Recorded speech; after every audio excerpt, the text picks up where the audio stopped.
Bueno, amigos, tenemos el gusto de tener a Hernando de Soto con nosotros esta noche. Él normalmente está en las primeras planas por noticias que vienen de todas partes del mundo sobre sus trabajos y sus investigaciones y el reconocimiento que se le hace. Pero hoy día está en la primera plana por otra razón. Muchísimas gracias, Hernando de Soto, por estar esta noche con nosotros. Encantado, Rosa María. Si Toledo no cambia, que entre Raúl Díez-Canseco. Parece una voz un poco golpista, ¿no? Un poco desestabilizadora. Ese es el titular. Así es. Ya, lo que yo dije no fue exactamente eso. Lo que yo dije era que era evidente que el problema de la crisis no era una crisis tanto del gabinete, sino una crisis de la presidencia. Hay un 89% del país que desaprueba. Hay solamente 1% del país que simpatiza. Y que por lo tanto es importante, y además no es un mensaje nuevo de mi parte, de que el presidente cambie ciertas formas de gobernar, ciertas actitudes. Y lo que estoy diciendo es que evidentemente si no se llega a eso, lo ideal es que él cambie o que constituya un grupo interesante que le administre el día a día, y si no, entonces siempre hay la posibilidad del vicepresidente. Pero creo que es importante decir eso porque hay mucha gente que está hablando de que se podría convocar a nuevas elecciones. Entonces yo estoy hablando más bien de una continuidad de la gente que ha sido elegida, ¿no? ¿Puede explicarse la crisis política del Perú solo por el carácter del presidente? ¿No es una explicación muy simple? ¿No hay otros factores en realidad en juego? Yo creo que hay otros factores, ¿no? En primer lugar, el Perú está más exigente. El Perú ahora está con mejor memoria, recuerda lo que le prometió el candidato y no se lo exculpe. Entonces es cierto, ha entrado el presidente Toledo en un periodo en el cual las expectativas están también muchísimo más altas. Pero el problema no es eso, el problema es si el presidente está en condiciones de poder capear esta tormenta. Y por eso el consejo, que tú dirás que es cínico de mi parte, pero dicho realmente con la mayor preocupación, está en que tiene que haber cambio en una forma que es tan desaprobada, ¿no? Porque si hay una cosa que es absolutamente clara, lo están ya rezando todos los periódicos del exterior, es que es el presidente probablemente con la mayor tasa de desaprobación del mundo, América Latina, ¿no? Entonces, lo que yo sencillamente quería decir que era muy importante que el presidente tome conciencia de eso, ¿no? Así es. Ahora, hay en realidad otros factores, además de las expectativas y de los cambios personales, que están dando vueltas para esto. Usted es un estudioso del fenómeno informal, y como estudioso del fenómeno informal tiene que haber notado que la vida política peruana es también una vida en la cual las personas no se sienten representadas o no están representadas. Le voy a poner un ejemplo muy simple. En el último CADE de estudiantes, vinieron 500 estudiantes a Lima, representativos de universidades públicas y privadas de todo el país, mitad hombres, mitad mujeres, todos del tercio superior. Se les hizo una encuesta a estos jóvenes y el 22% declararon que eran liberales, de ideología liberal. No existe en el Perú un partido liberal. Y esa es la inteligencia universitaria peruana. Al mismo tiempo, usted ve que en la calle se pueden parar las carreteras del país y no hay un partido político cerrando las carreteras del país. Es una organización de usuarios de riego o puede ser una organización sindical que no tienen representación parlamentaria, que no están en ningún estamento formal del poder. ¿No cree que hay también un problema de ese tipo, de ausencia de representación? Por supuesto, ese es el gran problema de fondo, ¿no? Como tú recordarás, hace aproximadamente ya unos 17 años, fuimos 2 peruanos que escribimos sobre ese fenómeno. Uno era Matos Mar, con el desborde popular, y el otro éramos nosotros con el otro sendero. La diferencia entre ambos era que nosotros teníamos una interpretación de a qué se veía este desborde. Y lo que decíamos era que en la informalidad el Perú ya había entrado a la economía de mercado, que donde uno diera la vuelta, por donde uno mirara, había empresarios. Que lo interesante era que estos empresarios, en lugar de ser integrados al sistema legal, o que el sistema legal les facilite evidentemente las transacciones, la división del trabajo, que es lo que ocurre en una economía de mercado, el derecho le estaba contrapuesto. Y que por lo tanto la tarea principal de todo gobierno debería ser cómo adaptar el orden legal a la realidad en lugar de seguir insistiendo de adaptar la realidad a un orden legal que ya no era vigente. Y efectivamente, en ese sentido, Alejandro Toledo es víctima de eso. ¿Por qué? Toda esta gente que está fuera del sistema se siente, y ahí podemos traer un poco de Marx, alienada, se siente efectivamente excluida. Y lo que sabemos nosotros hasta ahora es que esta exclusión es no solamente lo que da lugar a una sensación de malestar y tumba gobiernos aquí y en otras partes del mundo, sino que ese malestar es lo que da lugar al terrorismo. Y ya está cada vez más claro, los americanos lo están estudiando muchísimo, ahora que están enfrentados a un problema de terrorismo global, de que han visto que la pobreza no es lo que engendra. Las personas que son pobres son generalmente bastante humildes y aceptan su destino con mayor facilidad. Es cuando se sienten excluidas, discriminadas, que entonces la gente comienza a marchar y donde la gente es susceptible a la violencia. Entonces, lo que está ocurriendo, efectivamente, es que ese era un papel que le está tocando a nuestros gobiernos y explica por la razón por la cual todos ellos terminan mal. Terminó mal el gobierno de Fernando Belaúnde, terminó mal el gobierno de García, terminó mal el gobierno de Fujimori y está prematuramente terminando mal este. Entonces, ¿qué es lo que nosotros estamos viendo? Que como este fenómeno, Alejandro Toledo explícitamente además ha escrito al respecto, no lo reconoce como tal, porque no cree que hay un fenómeno legal, lo ha dicho muy claramente en varias oportunidades, no sé si por dársela de una posición contraria, pero ese es el problema. Entonces él es ahora víctima de este mundo que se revela, mundo que además se acaba de manifestar. Últimamente la Comisión de la Verdad, cuando se descubre que el Estado peruano dice que hay 25.000 muertos y las entrevistas indican que van ahí por los 60.000. Es decir, que el Estado peruano no puede ni siquiera registrar la cantidad de ciudadanos muertos. Y cada vez que estamos viendo las marchas de cocaleros, seguimos no sabiendo quiénes son. No se pueden identificar. Los camioneros, ellos mismos nos dicen que el 90% entre ellos son extralegales, informales.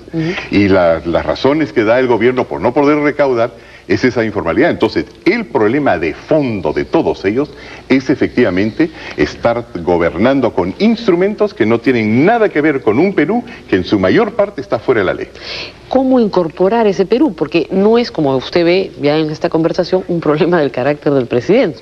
El presidente puede tener un carácter díscolo, frívolo, pero si tiene este problema sin resolver o sin atacar, resulta que los partidos políticos comienzan a comportarse de una manera informal. Usted escuchó en la introducción del programa, el Perú Posible ha decidido vetar un paquete tributario, lanzar su propio candidato a la presidencia del Consejo de Ministros, crear sus propias reglas del juego al margen de lo que dice la Constitución, porque quieren forzar una situación y lograr un resultado.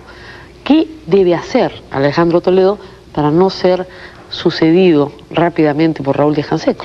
Bueno, lo que tiene que hacer, y a mí me parece ya la cosa muy claro, es la misma cosa que han hecho todos los líderes mundiales cuando han sido enfrentados a un desborde popular. Y eso es esencialmente comenzar a cambiar la naturaleza del derecho. Y tiene que comenzar por el Ejecutivo, por una razón bastante importante, como tú recordarás. Estamos hablando de ella ya hace más de 15 años, y es que la mayor parte de las normas que emite el Estado no es el legislativo. El legislativo, si mal no recuerdo, emite entre 300 y 400... Pero ese es un análisis cuantitativo que en realidad no tiene un mayor impacto. No, sí tiene mayor impacto, porque si el 98% de las normas con las cuales nosotros vamos a enfrentar la realidad, los peruanos, que vengan de una ley o que vengan de un reglamento, de un decreto, igualmente se tienen que cumplir o no cumplir. Doctor, porque en realidad la mayoría de las normas que emite el Poder Ejecutivo, si se hace un análisis cuantitativo, son de orden particular. Reconocer un nombramiento, autorizar un viaje o, digamos, otorgar una pensión, no es una norma de carácter general. Lo importante son las normas de carácter general. Estamos de acuerdo, pero dentro de las normas de carácter general... La mayoría son del Ejecutivo, ciertamente. La mayoría son del Ejecutivo. Porque tiene que reglamentar. Claro, entonces la idea es cómo adaptar eso. Y eso es un acto básicamente revolucionario. Significa replantear el Estado. En primer lugar, reformarlo para que pueda escuchar mejor, y no solamente escuchar, sino interpretar qué es lo que le están diciendo. Hacerle caso a todo ese sector informal y ver de qué manera se lo inserta dentro de la legalidad. Para eso hay varios mecanismos. Pero doctor de Soto, si hay algo que ha hecho este gobierno es crear toda suerte de mesas de diálogo, consejos de concertación, instancias dialogantes. ¿Usted qué opina del Acuerdo Nacional, por ejemplo? No, yo creo instancias dialogantes es una cosa, participación es una cosa bastante distinta, ¿no? Por ejemplo, yo te doy un caso en el cual lo vemos todavía en el Perú porque nos queda un pequeño presupuesto, ¿no? El tiempo, estaba buscando aquí el documento, pero no lo encuentro porque he venido con demasiados de ellos, pero por ejemplo, el tiempo que toma hoy día registrar una casa para poder utilizarla de garantía para un crédito, desde el año 2000 hasta ahora el año 2003, casi se ha triplicado. El tiempo que va a tomar ahora formalizar al Perú, que anteriormente hasta el año 2000 el presupuesto daba para 7 años, ha aumentado ahora a 15 años.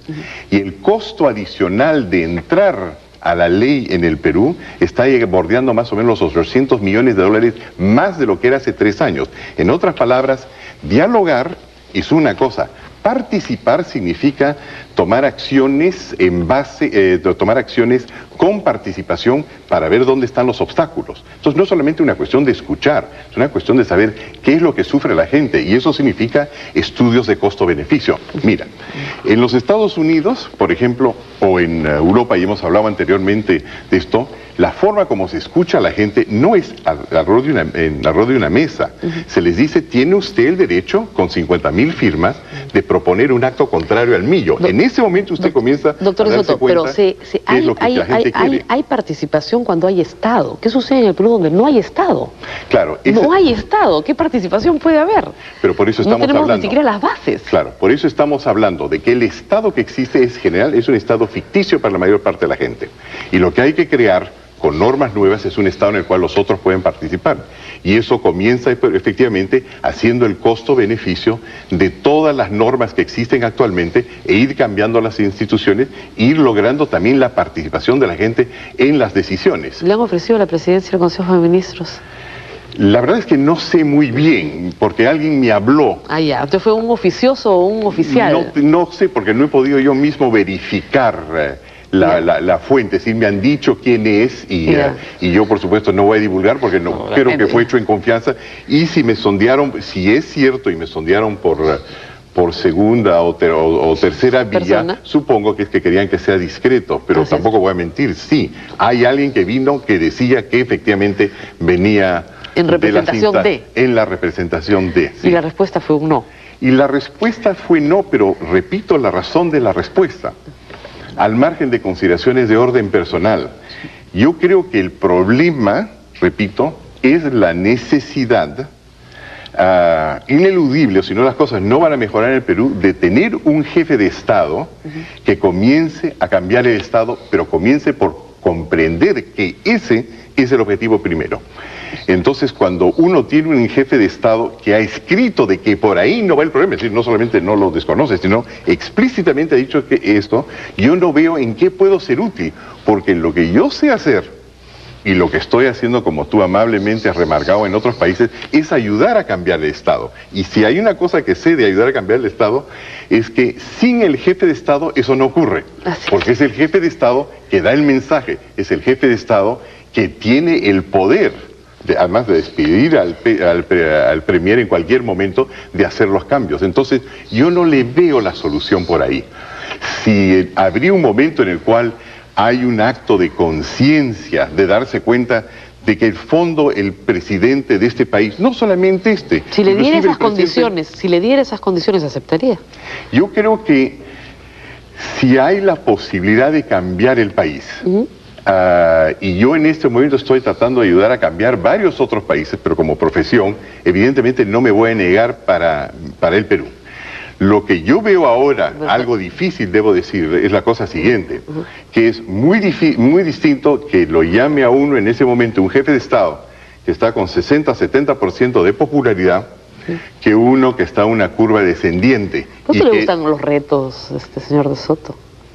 Sí, pero hay retos y retos. Hay, por ejemplo, un reto que consiste en tratar pues de correr el kilómetro pues en 4 minutos, pero hay otros retos que consiste en tratar de chocar contra una pelea a 100 kilómetros por hora y sobrevivir. Entonces esos retos, los imposibles, no me gustan nada, ¿no? Entonces cualquiera que acepte este encargo va a estar asumiendo un reto imposible. Bueno, es que aquí hay que distinguir entre dos cosas, ¿no? Sí. Tú estás tocando ahora los problemas de fondo. Los problemas del fondo es que el gobierno gobierna a través de normas, ¿no es cierto? A través del derecho. Da instrucciones, da incentivos, castiga. Y lo que ocurre es que estamos viendo que en lo que se refiere a los camioneros, el gobierno puede con las justas tocar un 10% de ellos. A los cocaleros no los toca, ¿no es cierto? A los maestros no logra tampoco tocarlos. Entonces, el gran problema acá es efectivamente cambiar eso.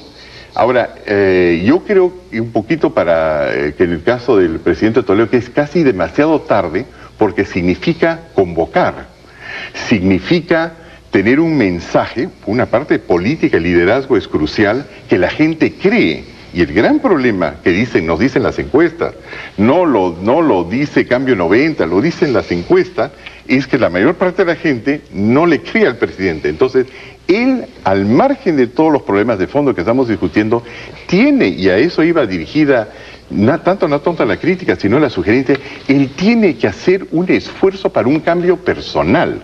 Un cambio que además, hablando de retos grandes, es aquel de recuperar la credibilidad que ha perdido, ¿no? Una cosa bastante Entonces, complicada. una vez que tiene eso, inclusive con 10 o 15 o 20% se puede comenzar a hablar. Yo no veo eso y por lo tanto no veo cómo puedo ser útil. Doctor de Soto, yo le agradezco mucho que haya estado esta noche con nosotros. Nos ha pasado el tiempo volando, me quedaría más rato conversando con usted, pero tenemos otros invitados. Mil gracias. Por supuesto. Gracias, Rosa Mil María. gracias, profesor. Nosotros vamos de regreso con Luis Iberico del Frente Independiente Moralizador.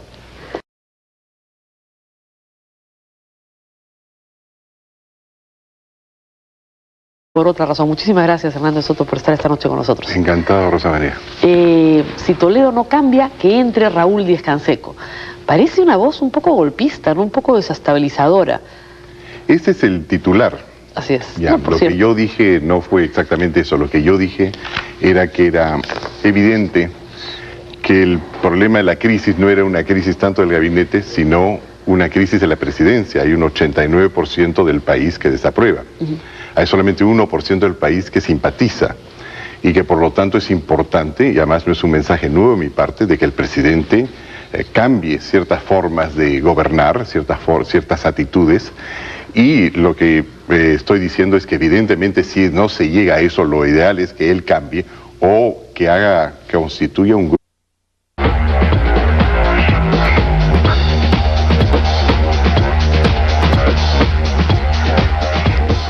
Bueno, amigos, tenemos el gusto de tener a Hernando de Soto con nosotros esta noche.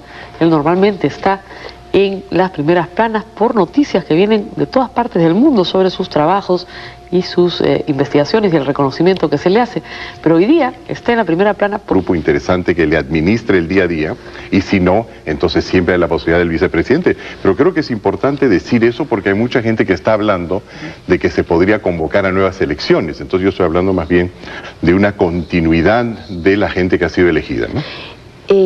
¿Puede explicarse la crisis política del Perú solo por el carácter del presidente? ¿No es una explicación muy simple?